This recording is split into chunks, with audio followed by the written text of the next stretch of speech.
So today we're going to look at distance time graphs and investigate some of the key features of a distance time graph, and then have a look at a typical question that you could be asked where you have to interpret some of the data or the information from that graph.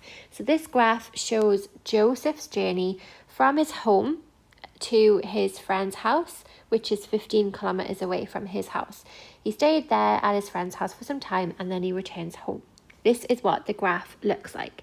So this 0, that is his home. That's his starting point, which in this case is home.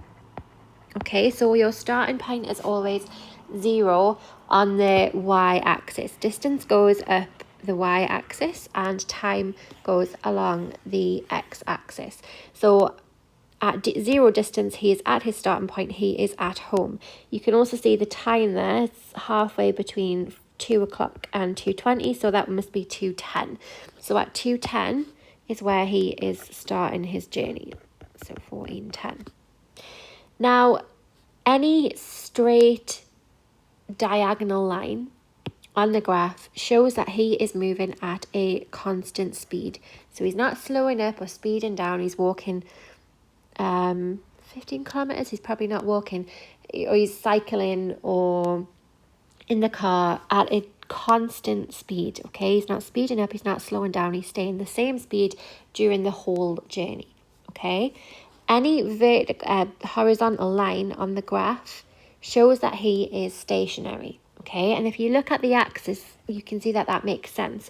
On a horizontal line on the graph, the distance isn't changing, so he has to be, time is passing because we're going horizontally along the x-axis, so time is passing, but his distance isn't changing, so he's staying in the same place. So any horizontal line you see on a distance time graphs shows that the person or the object is stationary. It is not moving, it is staying still, it is in one place.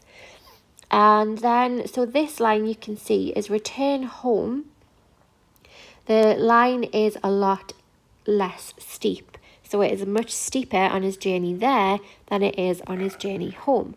Now, the steeper the line is, tells you the faster that person or that object is moving. So this line is steeper, so he was travelling faster on his way to his friend's house than when he was travelling home. And again, if you look at the axis, you can kind of see how that makes sense. So in this time, it's taken him, so from 14:10 to 14:40, he's travelled the 15 kilometres to his friend's house. So that's 30 minutes it took him there. Okay, from 14:10 to 14:40, that's 30 minutes. On the way home, so going back, he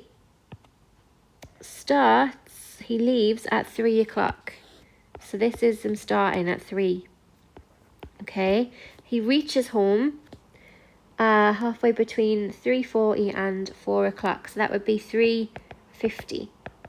So it takes him from 3 to 3:50, that takes him 50 minutes. So he's going the same distance.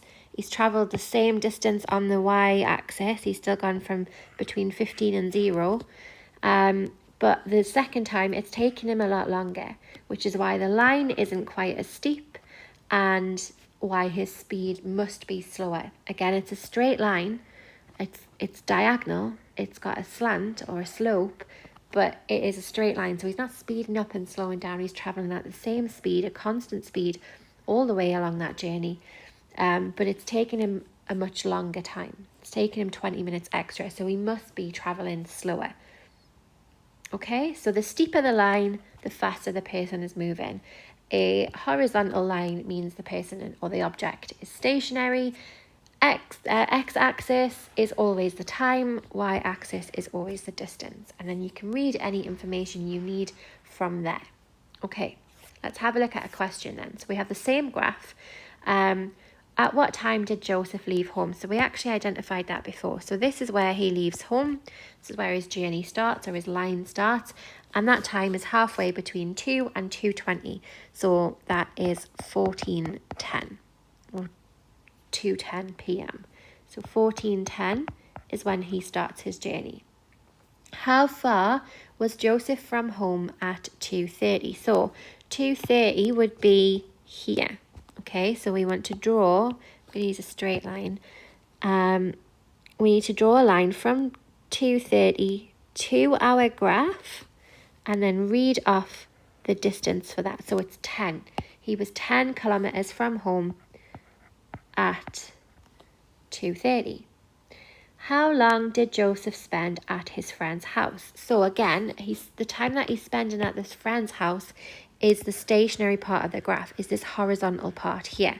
So we need to work out how long that is. So this is where he gets there. This is where the horizontal line starts. And this is where he starts to move again. So he was there between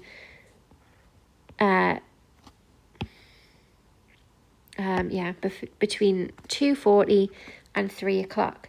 So that time between 2:40 and 3 o'clock is 20 minutes. So he spent 20 minutes at his friend's house. 15 kilometers, especially if he was walking or cycling, it's quite a long way to go to only spend 20 minutes there, but you know, each to their own. And then how far did Joseph travel in total? In total, remember, you're looking at his journey there and his journey back. So his journey there was 15 kilometers and his journey back was the same. He travels the same distance back. So remember to add those two things together. So it's 15, add 15 is 30. So 30 kilometers in total because he traveled 15 there and he traveled 15 back. That makes 30 altogether. Okay, so those are just some examples of questions you could be asked about distance time graph. The only extra thing you could maybe be asked is to work out the speed at any part of the journey. So if we were working out this if we were working out the speed it took him to get to the speed he was traveling at when he was going to his friend's house, we would need to use the formula speed equals distance over time. Okay, so speed equals distance over time. Now, we can work out the distance from looking at the graph. So the distance was 15 kilometers. That's how far he traveled. And the time was half an hour. It took him from 2:10 to 2:40. So that's half an hour. If we're talking in terms of hours, we would write that as 0.5 hours. Okay, and we would do 15 divided by 0.5, which is 30 kilometers per hour. Okay, so just in case the question asks you to calculate the speed, that is how you work it out. You would do the distance divided by the time. Try and keep your time in hours to make it easier, because you don't tend to work out a speed in kilometers per minute. It doesn't make as much sense. So we would always try and change the 30 minutes into half an hour, okay? Or if it was 20 minutes, that is a third of an hour.